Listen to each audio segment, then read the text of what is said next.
The In Conversation podcast series with author Nigel Beckles.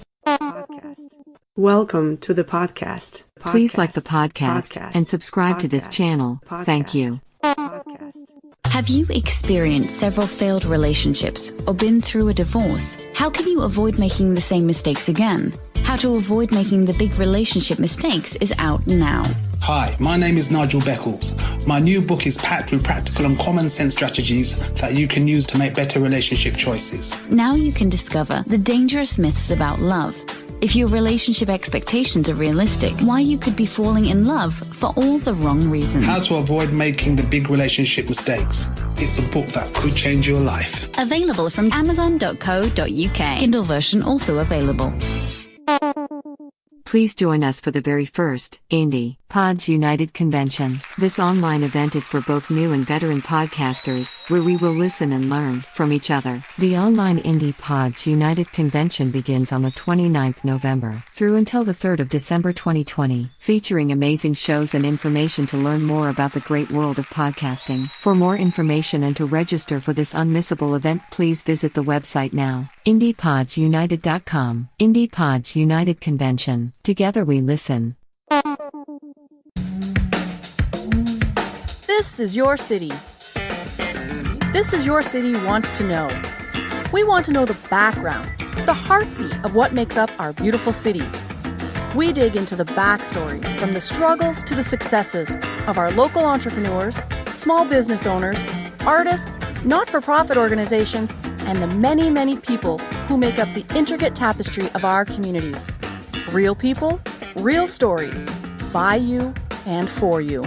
But wait, that's not it. I love giving my opinion. Just ask anyone who knows me. We can't get enough of the honest, gritty feedback of places that we spend our hard-earned money.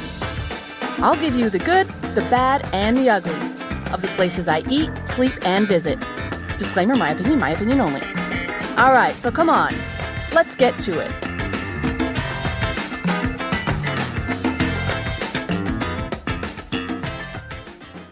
Hey everyone, Kim here from This Is Your City. I just thought I'd do a quick intro here because our guest, Nigel Beckles, will be in a two-part series. This is part one. Nigel has so much to offer and so much to say as an expert in abusive relationships. He's an author, co-founder of Abusive Relationships, Reflections on Abusive Relationships. He has a lot to offer, so tune in next week for part two, when we delve into the narcissistic personalities of abusive relationships, which he's also an expert in. So thank you for tuning in. Hello and welcome, and thank you once again for tuning in to This Is Your City. As always, I am Kimberly Wardell, your host. Today's guest, I have to tell you, an amazing resume. This man's accomplishments are outstanding. Let me just tell you a few things about him before I introduce him to you. He's an author. He has a book called How to Avoid Making the Big Relationship Mistakes.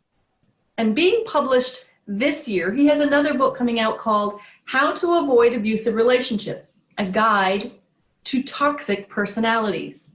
But that's not it. He's not just an author. I don't even want to say just an author, but he's also a qualified radio presenter. He's been a radio host for many years, online advisor. He's also kind of been an actor, really. He calls it contribution. I call it he acted in a documentary. He played himself. It's an award-winning documentary movie, Looking for Love. It's out on DVD, and you can also get it on Amazon Prime, which is amazing. Check it out, Looking for Love. He's also a member of Survivor Provider Services. This is dedicated to helping support professionals and organizations, provide information regarding victims and survivors of abusive relationships. He helps and he provides support for that. He's a co-founder of Reflections on Abusive Relationships. The acronym for that is ROAR, like a lion, ROAR, Reflections of Abusive Relationships. He's also got a support group. It's for victims and survivors of abuse, and it's over 21,000 members on Facebook. So later on, we'll get the information for that if you wanted to to check it out and reach out to him. Nigel Beckles is my guest. Nigel Beckles, hi, welcome. Thank you so much for being here. How are you today? Hi, Kimberly. Yes, I'm fine. Great to be with you. Wow, that's an impressive resume. Thank you. Impressive resume. And we will get to it, I promise you. But I like to do things just a little bit differently. I like to kind of rewind, go a little bit backwards. So if you don't mind, I'd like to go back in time just a little bit. So for our listeners, so they get to know you a little bit. Now, No, that's fine. So with that introduction, you have conquered so many goals in your life. You're continuing to dream and conquer. You have drive, but that had to come from somewhere. So Nigel, take me back to little Nigel, young Nigel as a child, as a teenager. What kind of child was Nigel Beckles? Well, a curious child. I'm still curious up till now. But I grew up in a home where I did witness domestic violence and domestic abuse. And that did have an impact on me as an adult in terms of trying to work out what was right, what was wrong. Instinctively, I know the difference between right and wrong, but at the same time, you're kind of growing up in an environment where there's domestic violence, you're never sure what's going to happen next. It's a very insecure environment for a child. On top of that, one of my parents had very strong narcissistic traits. And if you grow up with a parent who's narcissistic, then you're more likely to be conditioned to accept toxic behavior as acceptable behavior. And as an adult, you're more likely to fall prey to a narcissistic abuser because you're conditioned to accept toxic behavior as being normal. So you grew up in a relationship witnessing abuse and narcissistic, a parent who had narcissistic tendencies. What were you as a child, as a teenager, dealing with that? Were you athletic? Did you join the arts? How did you deal with that? And how did you put yourself into something else so that it didn't consume you? Well, as a teenager, I actually started to do martial arts. Subconsciously, the objective was to protect my mother, because when the violence occurred, I would try and protect my mum. Obviously, being a small child, I used to get thrown aside, probably a little bit abused myself. So I started martial arts probably when I was about 11 years old, and I was obsessed. I was Bruce Lee obsessed. Anything Bruce Lee could do, I wanted to be able to do. 2-finger press-ups, flips, back flips, etc.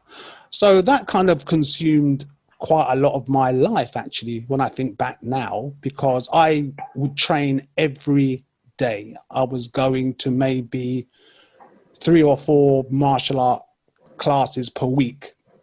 And that's where you were expelling all of that energy that was coming from. Yeah. And I was, studying different styles, practicing different styles, like judo, karate, kung fu, taekwondo. You still do it? I wish. I wish. I still try and keep relatively fit, but then I've also been quite, I wouldn't say intellectual, but I've always enjoyed writing and I've always enjoyed research. In my late teens, I joined a band at school, a musical band, reggae band. So I used to write the songs, because I was like co-lead singer. So I used to write the lyrics for the songs. So I've had different interests. I mean, my interests are quite, I suppose, diverse. But when I was at school, my favorite subjects were English language, English literature, and history. Oh, I love history. Yeah. What about siblings? Do you have any siblings? I have one brother who is younger than I, so I'm the oldest. I also have a half brother from my father's side of the family. Unfortunately, he has turned out to be the devil incarnate, but we might explore that later on. And is he, I just want to know, because this kind of has context, I suppose, with what we'll talk about. Is he your father's son?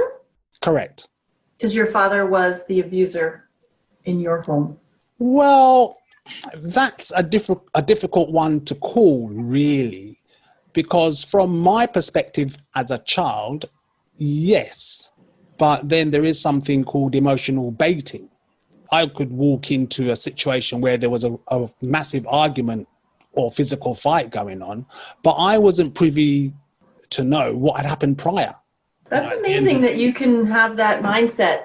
That's amazing. A lot of people, I've not heard anybody say it in those sense of terms. You weren't privy to what happened before. And there is that emotional baiting. Some people, they just grab sides and that's all it is, right?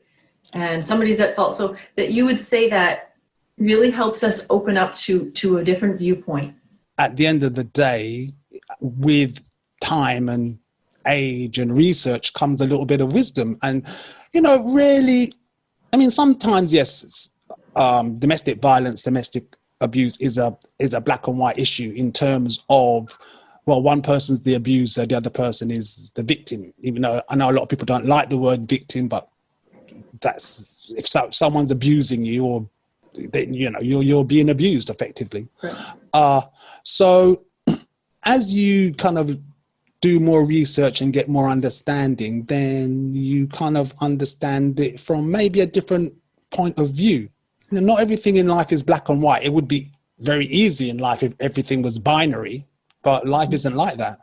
Let me just ask you this. So we mentioned your books, and love is such a tricky thing. Just the word love is a tricky thing, isn't it? So I'm married, but I can tell you right now, in today's day and age, I would never want to go back out onto that dating scene. I would not want to be a part of any of this world of love today. And it's complicated. It's complicated. So I'm wondering, what made you become so interested in this intricate, complicated world of love and relationship? What made you become a part of this? Well, as you mentioned, my book is called How to Avoid Making the Big Relationship Mistakes. And I have made most of them, if not all of them. So initially, the book started off as a quest of really trying to understand my journey at that particular moment in my life. And it just kind of blossomed from there, because I didn't really know how deep a topic or subject relationships are. It's only when I started to do the research, and I ended up doing 800 pages for the book draft, 5 years research, because it's like going down a rabbit hole. Well, how far down the rabbit hole do you want to go? So the final published book came out at around 400 pages, which is quite a hefty That's book. A big edit. Yeah, that's a big edit. Thank the Lord. Thank the Lord for my lovely editor, Denise Roberts. Yes. The first half of the book deals with self-development. Certain issues like that, process of self-discovery, self-esteem, emotional intelligence, the science of love, which is actually 2 chapters, because there is a biochemical side to attraction. Right. And being involved and being bonded with another person. It's not necessarily all lovey-dovey, Romeo and Juliet kind of situation. It's quite a deep topic. And one of the first chapters, actually, the first chapter is called Love Myths, because a lot of us get programmed into believing these myths about love, fueled by Romeo and Juliet and movies, Hollywood movies, Love at First Sight, Sleepless in Seattle, etc. Real life is rarely like that. I think after you're in a relationship for, it's even less than a year, but let's just say a year, realize that the fairy tale is just that. It's just a fairy tale. Most relationships go through the honeymoon stage, with the golden period, as it's called, So, yeah, obviously, your hormones are popping, your oxytocin is flowing, you're bonding, etc. And then real life kicks in. Yeah, a year to 18 months is generally considered the honeymoon phase, the honeymoon period. So your first book is about personal development and healthy relationships, romantic relationships. Well, the first part of the book, then the second part of the book gets into the nitty gritty of relationships, like online dating, compatibility issues, compatibility hazards, relationship progression, how a healthy relationship should progress. So, it covers a lot of ground. A lot of ground, and everybody should get this book. I mean, we think we know things, and then we read something from an expert like yourself, and we realize we don't know much of anything. It's trial and error, but sometimes there's people out there. There's help that we can read, we can listen to. We don't have to go through so much error, and you help with that. Okay, I've been there. This, you've gone down the rabbit hole for some of us so that we don't have to do it. Probably write 100 books on this topic and still not cover all of it. Would you say so? Well, the issue becomes, certainly for me with the first book, is what do you leave in and what do you take out? Because my editor had to go through 800 pages of material, and I'm a two-finger typist. I'm not so at the end of the day, you have to decide really what are you going to include. I think the good thing for me was the material that was omitted from the first book, I've been able to use that for the forthcoming second book.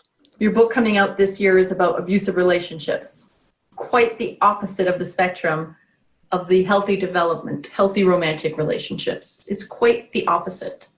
So before we get into that, let's talk about the personal development, though, that side of things. I mean, it should be obvious to some of us, but it's downright difficult sometimes. It's really hard.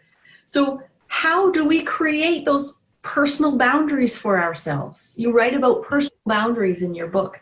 How do we create that?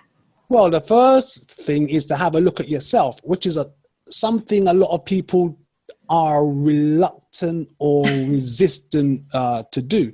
What I have observed is that people go into relationships, the relationship doesn't work out, and then they're busy pointing fingers saying, no, it's his fault or it's her fault, this hasn't worked out.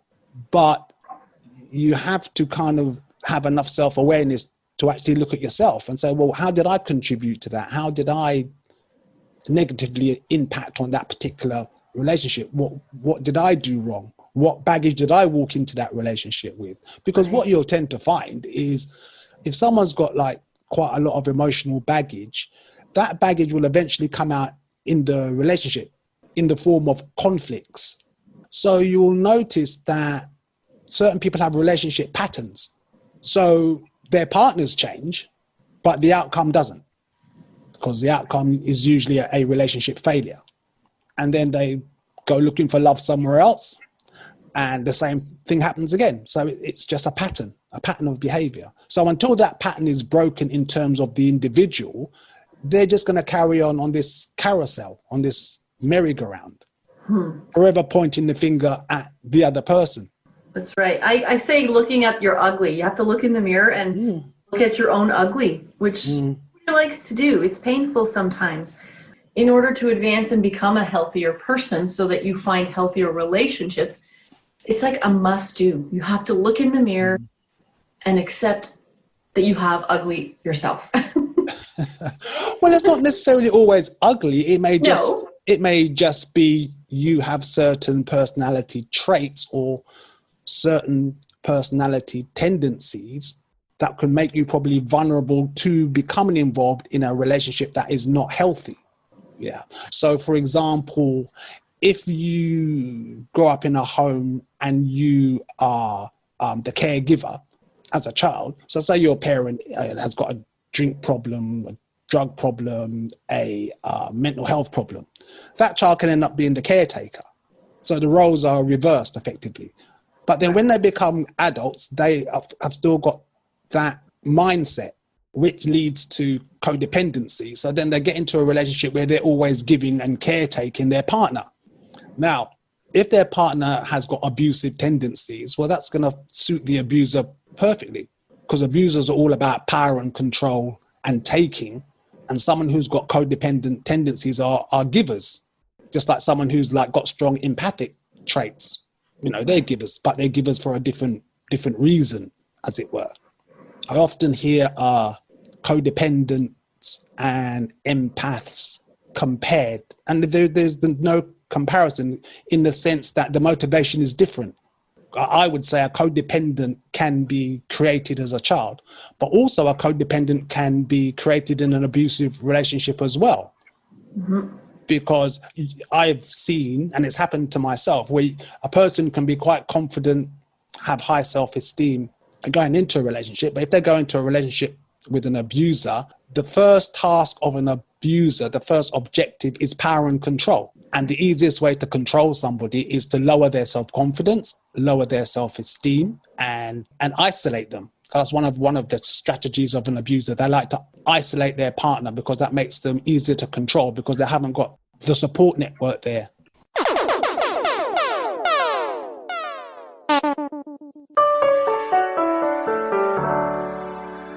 Join Kimberly and Nigel on another podcast episode as they continue their conversation exploring relationships. Thank you for listening. Please like and subscribe. Another In Conversation podcast coming soon.